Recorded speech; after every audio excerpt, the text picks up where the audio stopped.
Pico's plot.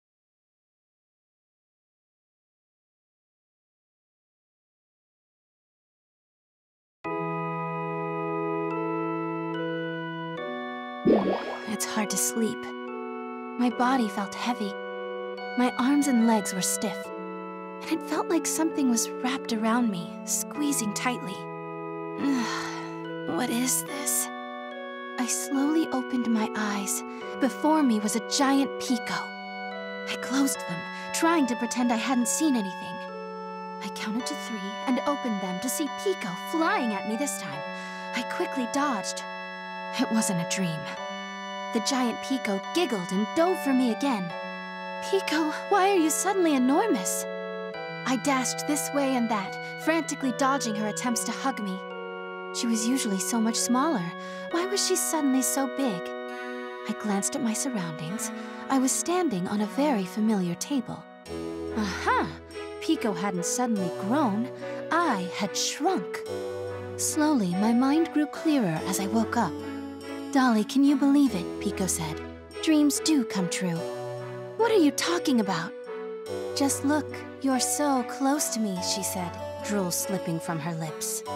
I took a step back, preparing to run. I think about you all the time, milady. All the time. This must be my reward. Pico's eyes gleamed with desire. This is bad. Alarm bells sounded in my head. It was easy to get rid of Pico when she was small, but this would be much harder. I couldn't afford to let her catch me. It wouldn't end well. Don't worry, milady. I'll be gentle, she said, breathing heavily. I thought hard, desperate to escape. I had to do something. With little other choice, I decided to gamble. All right, Pico, you win. Do as you like. Oh my, she said. I can do anything, milady? All right then, as you command, she set to pounce. But first, could you tell me why you're suddenly so huge? Oh, come, Dolly, Pico said. I haven't grown at all. I just made you smaller. She smirked, her eyes twinkling. Got her.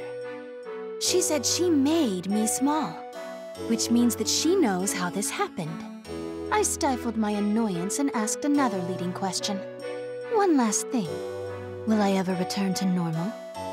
I tried to look sad, for good measure. You are such a worrier, Dolly. But you will be quite all right. The potion won't last long. Potion? When I said that, Pico flinched, realizing her mistake. Explain, please. Looking guilty, Pico began to talk. I bought a mystery item at the market, milady. A potion that shrinks any who drink a drop of it for 10 days in a row. 10 days in a row? Pico, the delicious tea you said you'd found. Nah-ha-ha, that's my Dolly. You are correct, milady. It was quite hard adding a drop to your tea without you noticing. But all my effort was rewarded today. Dolly! Pico flung herself at me. If it was a potion, it should wear off soon. I dodged again. And wear off it did, more quickly than I expected. With each escape, I felt myself growing bigger and bigger. Eventually, I slid off the table. Oh dear, that was much quicker than I had hoped, milady. The words had barely left her mouth when I smacked her as hard as I could. Aye! She screamed as she flew to the horizon and disappeared.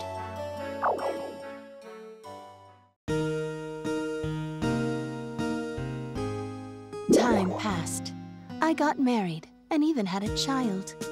Days of quiet happiness slowly passed until one afternoon I found a certain potion at the market. Pico, you've been well behaved lately. Let me make you some tea.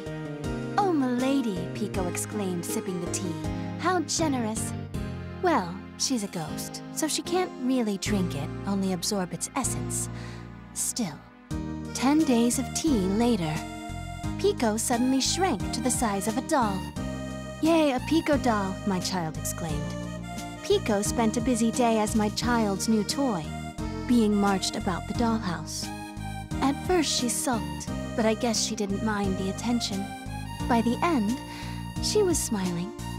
Now we're even. I smiled at both my child and Pico. Pico smiled back. It's your turn next, milady. Look forward to it. It seems even after marriage and a child, my relationship with Pico will never really change.